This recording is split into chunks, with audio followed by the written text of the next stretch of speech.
সকলকে জানাচ্ছি আমার টকটকা লাল গোলাপের ভালোবাসা।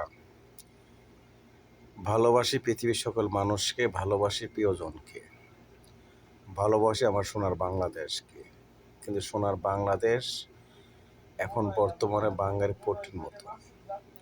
কারণ যে বাংলাদেশটা আমরা নিয়ে গর্ব করতাম, সেই বাংলাদেশকে এখন আমরা গর্ব করতে পারি না।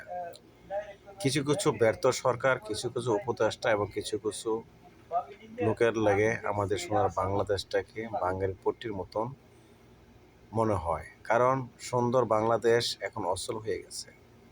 আমরা কবে যে সুন্দর বাংলাদেশটা আবার শক্তিশালী বাংলাদেশ পাবো বা সুন্দর একটা ভবিষ্যৎ হবে, মানুষের হাহাকার থাকবে না, গ্যাঞ্জাম থাকবে না, মারামারি থাকবে না, কোপাকুপি থাকবে না, শুধু থাকবে ভালোবাসা।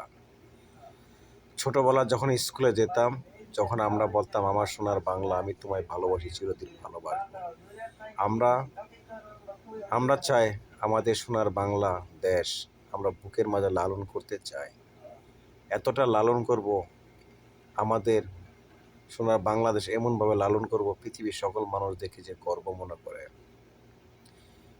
পৃথিবীতে চিৎকার করে যে বলতে পারি আমরা, আমার সোনার বাংলা, আমি তোমায় ভালোবাসি, চিরদিন বাসবো।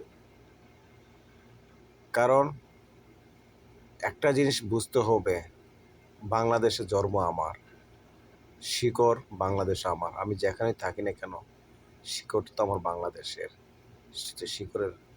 শিকড় যে জায়গা আছে, সেই জায়গা তো ভালোবাসা থাকবেই।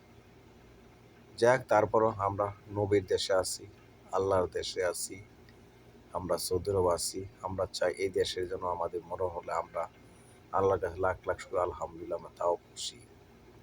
কারণ আমরা পাপী, আমরা গুনাহগার। কিন্তু পাপ করছি, অন্যায় করছি, আল্লাহর কাছে ক্ষমা চাইলে অবশ্যই আল্লাহ আমাদের ক্ষমা করবে। কিন্তু আপনারা যারা এখন বর্তমানে পাপ অন্যায় যারা করতেছেন, তারা আল্লাহর কাছে ক্ষমা চেয়ে আপনারা ভালো পথে আসেন। তাহলে সুন্দর একটা বাংলাদেশ আমাদেরকে আপনারা সকলে গিফট দিতে পারবেন, বা আমরা ভালোবাসা অর্জন করতে পারবো। কারণ বাংলাদেশটা নিয়ে আমরা এখন গর্ব করতে পারি না। কারণ বাংলাদেশকে নিয়ে আমরা কীভাবে গর্ব, যে বাংলাদেশটা আমরা যেভাবে থুয়েছি, সেই বাংলাদেশ এখন অচল, ভাঙ্গারি পট্টির মতন বাংলাদেশ থাকলে কেউ বাংলাদেশকে ভালোবাসবে না, অচল বাংলাদেশ বলবে। আমরা অচল থাকতে চাই না, আমরা সুন্দর একটা ভবিষ্যৎ দেখতে চাই, আমার সোনার বাংলাদেশ নিয়ে আমরা গর্ব মনে করতে চাই। আমরা পুলিশ প্রশাসন এবং সেনাবাহিনীদেরকে বিশেষভাবে অনুরোধ করব, যারা অন্যায় করবে আমরা অন্যায়ের প্রতিবাদ করো। আপনাদের থেকে একটু উঠতে থাকবে, তাই বলে তাদেরকে আপনারা ধরবেন না, তা ঠিক না। যদি সোনার বাংলাদেশের মানুষ একবার খেপে, তাহলে কি হবে আপনাদের সোনার বাংলাদেশে, তা জানেন না। আমরা তো এমনি অচল, আমরা কোনো জায়গায় মুখ দেখাতে পারি না, অন্যায় প্রতিবাদ করতে পারি না। নিজের বাংলাদেশ যদি সঠিক থাকে, তাহলে অন্য কান্ট্রি লোক যে সমালোচনা করে আমরা প্রতিবাদ করতে পারি, কিন্তু আমরা তা পারি না। কারণ আমরা নিজেরাই দেখতেছি Bangladesh my country, no like country, but your country good like. যাক, সকলে ভালো থাকেন, সুস্থ থাকেন, আল্লাহ হাফেজ।